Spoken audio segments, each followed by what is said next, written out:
possédé par un démon. Je vais vous partager une histoire marquée par une tragédie qui a bouleversé notre vie à jamais. Le choix d'acheter une vieille maison a malheureusement scellé le destin de mon père. Laissez-moi vous raconter la métamorphose brutale que mon père a subie jour après jour, jusqu'à ce jour tragique et fatal. Au début des années 80, mes parents traversaient une existence modeste, luttant pour économiser chaque sou en vue d'acquérir une maison qui abriterait notre famille de 4 enfants. À cette époque, j'étais un adolescent de 15 ans, l'aîné des fratries. Ma mère était couturière à domicile, tandis que mon père, un ouvrier d'usine, gagnait son salaire avec honnêteté et persévérance. Dans leur quête d'une maison, leurs modestes économies se sont révélées insuffisantes pour prétendre à une maison adéquate. C'est ainsi que mon père s'est tourné vers les vieilles maisons, nécessitant des rénovations. Intrépide face aux défis qui s'annonçaient, il a embrassé cette perspective sans hésiter, résolu à investir de son temps et de son énergie pour nous procurer un chez nous magnifique. À un moment donné, mes parents ont entrepris la visite d'une résidence abandonnée depuis de longues années. Cette bâtisse, vétuste, autrefois majestueuse, nécessitait des travaux, tant à l'intérieur qu'à l'extérieur, dans le jardin. Le montant affiché pour cette demeure était de 45 000 francs. Malgré les rénovations nécessaires, cette maison était assez grande pour accueillir notre famille, offrant un vaste jardin en prime. Cependant, ce qui dominait par-dessus tout était le prix vraiment très bas. La décision ne fut pas simple, et le soir, une conversation profonde entre mes parents a commencé. Mon père, envoûté par le potentiel de cette vieille bâtisse, peignait des toiles d'avenir empreintes de joie. De son côté, ma mère hésitait, ressentant une atmosphère étrange qui planait sur la maison. L'isolement et les sensations déroutantes qu'elle ressentait la poussaient à attendre. Au terme de ce débat où les rêves et les inquiétudes se sont croisés, mon père a finalement eu le dernier mot. Le charme de cette vieille demeure avait capturé son cœur et l'emporté sur toutes les réserves. Ils ont alors opté pour l'achat de la maison. Avant de pouvoir nous installer, une phase de rénovation s'imposait, occupant nos journées pendant 2 semaines intenses. Le vaste jardin réclamait toute notre attention. Désherbage minutieux, taille des haies, élagage des arbres et coupe du gazon rythmaient nos journées. Puis vint le tour de l'intérieur de la maison. Les araignées et les rats avaient élu domicile en maître des lieux. La demeure offrait 3 chambres ainsi qu'une spacieuse pièce sous les combles susceptible d'être aménagée en une 4e chambre, sans oublier le sous-sol. Le commencement des travaux intérieurs fut marqué par le retrait minutieux des vieux papiers peints des murs, en vue de les repeindre par la suite. Cette tâche, exigeant une bonne dose de patience, c'était là surtout à moi. Une vieille moquette, exhalant une odeur désagréable, revêtait les chambres ainsi que le salon. Cette situation nous a contraints à consacrer encore 2 semaines entières pour un nettoyage en profondeur avant que nous puissions enfin prendre possession des lieux. J'ai choisi la pièce à l'étage, tandis que mes parents et mes frères et sœurs se sont partagés les 3 chambres du bas. Lors de cette première nuit, alors que j'étais plongé dans un sommeil paisible, un fracas retentissant m'a brusquement arraché au sommeil. C'était comme si un objet massif avait heurté violemment notre maison, faisant vibrer chaque mur. La panique s'est emparée de moi, m'incitant à me précipiter hors de mon lit, animé par une inquiétude grandissante. J'ai cherché à percer l'obscurité nocturne en scrutant par la fenêtre. Soudain, des grognements ont percé le silence, emplissant l'air de leur présence menaçante. Mon sang s'est glacé dans mes veines et la peur m'a saisi. Incapable de rester immobile, j'ai décidé de descendre précipitamment au rez-de-chaussée. C'est là que j'ai croisé ma mère, dont les yeux étaient empreints d'inquiétude. Elle aussi avait été réveillée par ces bruits étranges, alors que mon père dormait paisiblement, ne semblant rien entendre. Ma mère et moi unis par notre perplexité et notre appréhension, nous sommes approchés de fenêtres en écoutant attentivement. Ma mère, empreinte de prudence, a évoqué la possibilité que ces bruits étranges puissent être le fait de voyous du quartier ou même de cambrioleurs. Cependant, malgré nos observations attentives, rien d'anormal ne s'est manifesté. Au matin suivant, ensemble, nous avons exposé à mon père les mystérieux sons qui avaient secoué notre sommeil. Dans une quête pour percer le voile de l'inconnu, mon père s'est engagé à inspecter les recoins extérieurs de notre demeure, mais le toit était intact, les abords de la maison tranquilles, rien d'anormal n'avait été trouvé. Mon père amorçait sa journée à 6 heures tapantes, une routine qui le poussait à se lever chaque matin aux alentours de 4h30. C'était un rituel partagé avec ma mère, qui elle aussi s'éveillait aux premières lueurs pour préparer son petit déjeuner. Un matin, alors que ma mère s'activait en cuisine, entre le tintement des tasses et le doux parfum du café, mon père, les yeux encore embrumés de sommeil, a fait une requête inhabituelle à ma mère, lui demandant des œufs brouillés en plus de son petit déjeuner habituel. Il a expliqué, d'une voix mélangeant surprise et perplexité, qu'une faim soudaine l'avait envahi dès son réveil. Lorsque ma mère déposa le plat devant lui, mon père était déjà installé à table. Cependant, au lieu de l'accueil habituel, son regard se posa sur elle d'une manière étrange, comme si elle était une étrangère pour lui. Il la fixait intensément. Cette vision, empreinte d'une angoisse sourde, fit naître en ma mère un frisson d'inquiétude. Puis mon père, d'ordinaire, un homme mesuré et raffiné dans ses manières, s'est jeté sur la nourriture comme un homme affamé, dévorant chaque bouchée avec une férocité saisissante. Les œufs brouillés, les tartines, la confiture, le beurre, tout a été englouti avec une voracité inattendue. Il mangeait avec une passion presque primitive, utilisant ses mains. Les yeux de ma mère, écarquillés d'étonnement et d'incrédulité, suivaient ce spectacle inédit. L'homme qu'elle connaissait si bien se métamorphosait devant elle, se laissant aller à un comportement qu'elle n'avait jamais imaginé. Mon père ne laissait rien, léchant même l'assiette. Puis, après avoir fini, il s'est simplement levé, sans un mot, et s'est éclipsé pour entamer sa journée de travail.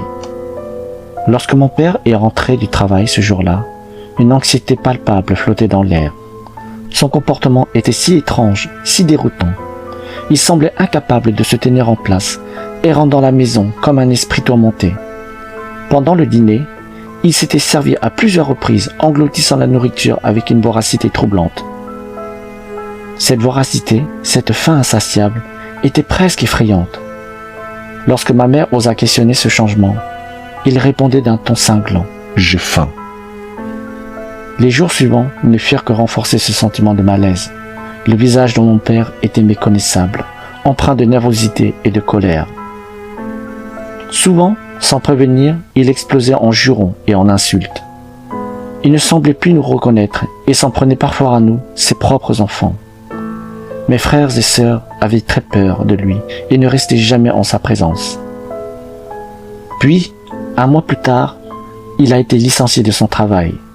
Désormais, il se terrait dans le sous-sol, s'y enfermant pour la plupart de la journée, émergeant seulement pour les repas. Même ma mère, avec tout son courage, ne pouvait plus pénétrer dans le sous-sol. Si elle osait le déranger, il se mettait en furie, vociférant et la maltraitant verbalement. Notre propre père était devenu un étranger, une ombre menaçante qui avait pris possession de notre maison. La terreur s'installait progressivement dans nos cœurs. Les nuits étaient marquées par des murmures inquiétants qui s'échappaient du sous-sol. Mon père semblait se chamailler avec quelqu'un toute la nuit et il dormait toute la journée, ne se levant que pour venir manger. Une fois, il était sorti et s'est dirigé vers le petit étang derrière notre maison. Là, il s'est mis à parler tout seul et à rire bizarrement. Il était devenu fou. Le poids de cette situation insoutenable a poussé ma mère à demander de l'aide à mon oncle, le frère de mon père. Dans une lettre chargée d'angoisse, elle lui a tout expliqué, décrivant le tourbillon de folie qui avait englouti notre famille. Un week-end, mon oncle est venu, apportant un peu d'espoir dans ce cauchemar. Cependant, mon père, barricadé dans le sous-sol, a repoussé son frère avec des injures et des menaces. Mon oncle, avec sa foi inébranlable, a discerné la nature du problème. Mon père semblait possédé. Rien dans sa manière de parler, dans ses gestes, ne rappelait l'homme que nous connaissions. Mon oncle, animé par sa foi, a fait venir un prêtre, croyant que cela pourrait exorciser le démon qui s'était emparé de mon père. Cependant, lorsque le prêtre a tenté de pénétrer dans le sous-sol pour commencer le rituel d'exorcisme, une résistance intense s'est dressée devant lui. Mon père avait barricadé la porte. Les injures fusaient de derrière cette porte close, interdisant toute intrusion. Le prêtre, ne reculant devant rien pour apporter la lumière dans cette obscurité, a commencé à réciter des prières. Mais à peine 5 minutes s'étaient écoulées que l'air s'est alourdi d'une présence sinistre. Les tremblements du prêtre étaient visibles à travers tout son corps, comme s'il était saisi par une force invisible. Sa respiration était entrecoupée, comme s'il était pour reprendre son souffle face à une pression invisible. Le cœur noué par l'angoisse, nous avons été contraints de le faire sortir de la maison. Ne se sentant pas bien, le prêtre est reparti, mais l'inquiétude était inscrite sur tous les visages présents. Mon oncle a finalement décidé de passer la nuit à l'hôtel, éloigné de cette aura sombre qui avait envahi notre demeure. Il nous a assuré qu'il reviendrait le lendemain, armé de sa foi, pour affronter cette entité malveillante qui retenait mon père en otage. Ce jour-là, avec la venue de mon oncle, ma mère avait préparé une quantité démesurée de viande grillée, pensant qu'il resterait dormir à la maison. Alors, une fois mon oncle parti, ma mère, rassemblant tout son courage, se dirigea vers la porte du sous-sol, sa main tremblante frappant à la porte. Soudain, la porte s'ouvrit, dans un mouvement qui semblait presque surnaturel. Ma mère resta immobile, saisie d'effroi, face à la vision qui se déployait devant elle. Mon père assis même le sol, absorbé par une étrange cérémonie. Un bâton dans sa main, il traçait des signes mystérieux sur le sol, murmurant des mots qui défiaient toute compréhension humaine. Le courage et l'amour encouragèrent ma mère à braver cette scène inhabituelle. Avec précaution, elle s'approcha de lui, posant une main hésitante sur son épaule. Doucement, elle lui annonça que le repas était prêt. D'un mouvement brusque, mon père se leva, comme si une force invisible avait soudainement pris possession de lui. Et il nous rejoignit à table, où la viande grillée trônait. La vision qui suivait était empreinte d'une horreur silencieuse, figeant nos âmes dans une stupeur terrifiée. Ses mains, agissant avec une frénésie animale, s'emparèrent des morceaux de viande avec une avidité terrifiante. Le son de la déchirure de la chair et les bruits étouffés de mastication résonnaient dans l'atmosphère tendue. L'image de mon père engloutissant la viande avec une voracité qui semblait transcender sa propre humanité nous laissa tous sidérés, incapables de détacher nos regards de cette transformation effroyable. Chaque bouchée était empreinte d'une terreur indicible, révélant un appétit qui ne pouvait être apaisé, une obsession qui semblait l'engloutir autant que les morceaux de viande qu'il avalait. L'émotion qui nous submergeait était un mélange étrange de stupeur et de dégoût. Notre famille était témoin de ce spectacle cauchemardesque, incapable de détourner le regard de la folie qui s'était emparée de notre maison. Après que toute la viande eut été dévorée, mon père retourna silencieusement dans le sous-sol.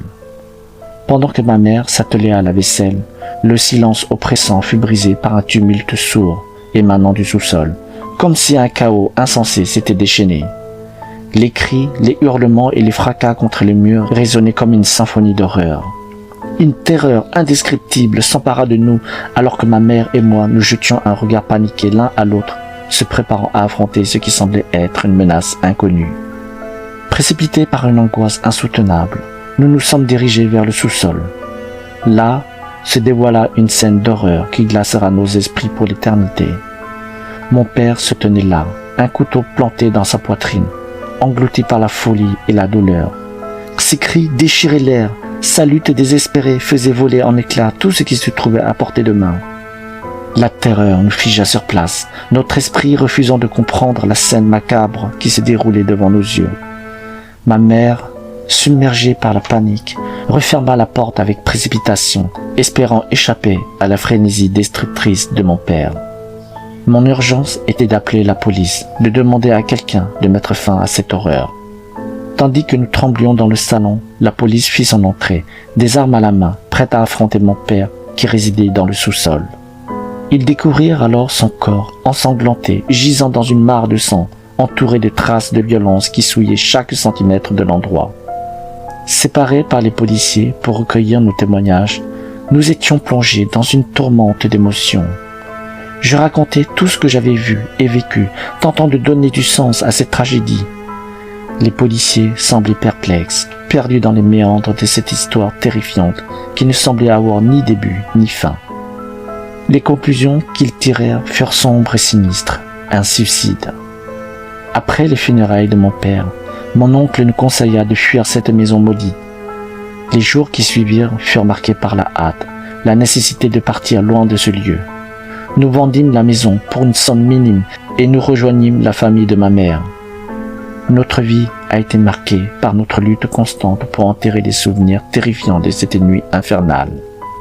Ma mère, portant en elle le fardeau de cette tragédie, n'a jamais envisagé de refaire sa vie en se remariant à nouveau. Avec le temps, nous avons découvert une vérité troublante sur cette maison qui avait été notre cauchemar silencieux. Jadis, elle abritait un centre de semi-liberté, un lieu de transition pour ceux qui sortaient de prison. Les murs de cette demeure avaient été témoins de décès tragiques et de violences brutales, laissant derrière eux des stigmates indélébiles. Aujourd'hui, mes frères, mes sœurs et moi-même portons encore les séquelles psychologiques de ces événements traumatiques. La disparition de mon père a laissé en nous une blessure béante, un vide impossible à combler. Les cauchemars de cette période sombre continuent de hanter nos esprits. Cette histoire est un avertissement poignant, une leçon qui résonne avec une vérité amère. Elle rappelle à chacun la nécessité de se renseigner minutieusement avant d'acheter une maison, de creuser au-delà des apparences pour éviter que les ombres du passé ne viennent hanter les futurs résidents. Car derrière chaque bâtisse se cache une histoire, et négliger cette réalité peut engendrer des tragédies qui déchirent les vies et laissent des cicatrices profondes dans l'âme.